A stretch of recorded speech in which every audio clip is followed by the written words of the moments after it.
നമസ്കാരം. എല്ലാവർക്കും തനിനാടൻ ന്യൂസ് ചാനലിൻ്റെ ക്രിസ്മസ് ആശംസകൾ.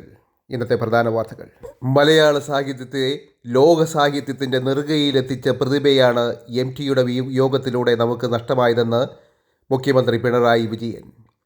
ചെറുകഥാകൃത്ത്, നോവലിസ്റ്റ്, തിരക്കഥാകൃത്ത്, ചലച്ചിത്ര സംവിധായകൻ, പത്രാധിപർ, സാംസ്കാരിക നായകൻ എന്നിങ്ങനെ എഴുത്തിൻ്റെയും സാംസ്കാരിക പ്രവർത്തനങ്ങളുടെയും മേഖലകളിൽ നിറഞ്ഞു നിന്ന വ്യക്തിത്വമായിരുന്നു ശ്രീ MT വാസുദേവൻ നായർ. MTയോടുള്ള ആദരസൂചകമായി 26, 27 തീയതികളിൽ സംസ്ഥാന സർക്കാർ ഔദ്യോഗിക ദുഃഖാചരണം പ്രഖ്യാപിച്ചു. 26-ന് ചേരാനിരുന്ന മന്ത്രിസഭാ യോഗം ഉൾപ്പെടെയുള്ള എല്ലാ സർക്കാർ പരിപാടികളും മാറ്റിവെക്കാൻ മുഖ്യമന്ത്രി പിണറായി വിജയൻ നിർദ്ദേശം നൽകി. 26-ന് വൈകിട്ട് 5 മണിക്ക് മാവൂർ പൊതു ശ്മശാനത്തിലാണ് സംസ്കാരം. MTയുടെ ആഗ്രഹപ്രകാരം പൊതുദർശനം ഒഴിവാക്കും. MTക്ക് തനിനാടൻ ന്യൂസ് ചാനലിൻ്റെ ആദരാഞ്ജലികൾ. വിമതസേന പിടിച്ചെടുത്ത സിറിയൻ നഗരമായ ഹമായിൽ ക്രിസ്മസ് ആഘോഷത്തിൻ്റെ ഭാഗമായി സ്ഥാപിച്ച ക്രിസ്മസ് ട്രീ അജ്ഞാതർ അഗ്നിക്കിരയായ സംഭവത്തിൽ പ്രതിഷേധം ശക്തമാകുന്നു. മധ്യ സിറിയയിലെ ക്രിസ്ത്യൻ ഭൂരിപക്ഷ പ്രദേശമായ സുഹൈബിയിലാണ് അതിക്രമം നടന്നത്. നഗരത്തിലെ ക്രിസ്ത്യാനികൾ കൂടുന്ന ഒരു സ്ക്വയറിൽ സ്ഥാപിച്ചിരുന്ന ക്രിസ്മസ് ട്രീക്ക് തോക്കുധാരികളായ 2 ആളുകൾ പെട്രോൾ ഒഴിച്ച് തീവയ്ക്കുന്ന വീഡിയോയാണ് സോഷ്യൽ മാധ്യമങ്ങളിലൂടെ പ്രചരിക്കുന്നത്. ഇതോടുകൂടി അവിടെയുള്ള ക്രിസ്ത്യാനികൾ വമ്പൻ പ്രതിഷേധവുമായി രംഗത്തിറങ്ങി. 2% മാത്രമാണ് ഇപ്പോൾ സിറിയയിൽ, ഒരു കാലത്ത് ക്രിസ്ത്യൻ രാജ്യമായിരുന്ന സിറിയയിൽ ക്രിസ്ത്യാനികളുടെ ജനസംഖ്യ അനുപാതം. അതേസമയം തങ്ങളല്ല ആക്രമണത്തിന് പിന്നിലെന്ന് ഇപ്പോൾ സിറിയ ഭരിക്കുന്ന HTS എന്ന ഭീകര സംഘടന പറയുന്നത്.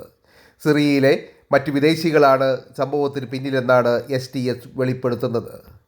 കുർദുകൾ, അർമേനിയക്കാർ, അസീറിയക്കാർ, ക്രിസ്ത്യാനികൾ, ഡ്രൂസ്, അലവിറ്റ് ഷിയാസ്, അറബ് സുന്നികൾ എന്നിവരുൾപ്പെടുന്ന നിരവധി വംശീയവും മതപരവുമായ ന്യൂനപക്ഷ ഗ്രൂപ്പുകൾ നിലവിൽ സിറിയയിലുണ്ട്.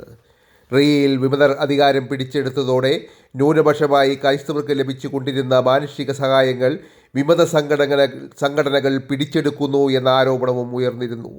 വർഷങ്ങൾക്ക് മുമ്പ് ആഭ്യന്തര യുദ്ധം ആരംഭിക്കുമ്പോൾ സിറിയയിൽ ക്രൈസ്തവരുടെ എണ്ണം 15 ലക്ഷമായിരുന്നു.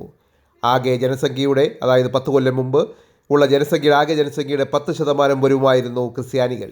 ഇപ്പോൾ അത് 3 ലക്ഷമായി കുറഞ്ഞിരിക്കുകയാണ്. അലപ്പോ പോലുള്ള നഗരങ്ങളിൽ പോലും ക്രിസ്ത്യാനികളെ കാണുവാൻ പോലും ഇല്ല. ഇവിടെയുള്ള ക്രിസ്ത്യൻ ബിഷപ്പുമാർ ക്രിസ്ത്യാനികൾക്ക് നേരെയുള്ള അതിക്രമങ്ങൾ അവസാനിപ്പിക്കണമെന്ന് സിറിയൻ ഭരണകൂടത്തോട് ആവശ്യപ്പെട്ടു. അതേസമയം തന്നെ സിറിയയിലെ ഭരണമാറ്റത്തോടെ തുല്യാവകാശങ്ങൾക്കായി സമരം ചെയ്ത് സിറിയയിലെ സ്ത്രീകളും രംഗത്തിറങ്ങി.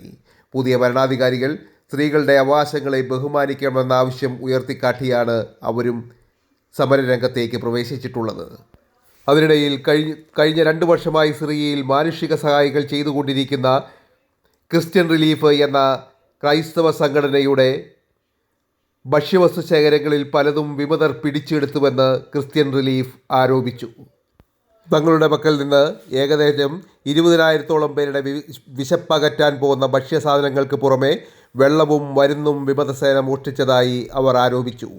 അലപ്പോ ചരിത്രപരമായി ക്രിസ്ത്യൻ വിശ്വാസത്തിൻ്റെ കേന്ദ്രമായിരുന്നുവെന്നും എന്നാൽ ഇപ്പോൾ ഇസ്ലാമിക് സ്റ്റേറ്റ്, അൽ ഖ്വയ്ദ എന്നീ തീവ്രവാദ സംഘടനകളുടെ പുനരവതാരമായ താഹിർ അൽ ഷാം എന്ന വിമതസേന തങ്ങളെ പീഡിപ്പിക്കാൻ ശ്രമിക്കുന്നതായും അവർ ആരോപിച്ചു. ക്രിസ്മസ് ദിനത്തിലും കലിപ്പ് മാറാതെ പുടിൻ.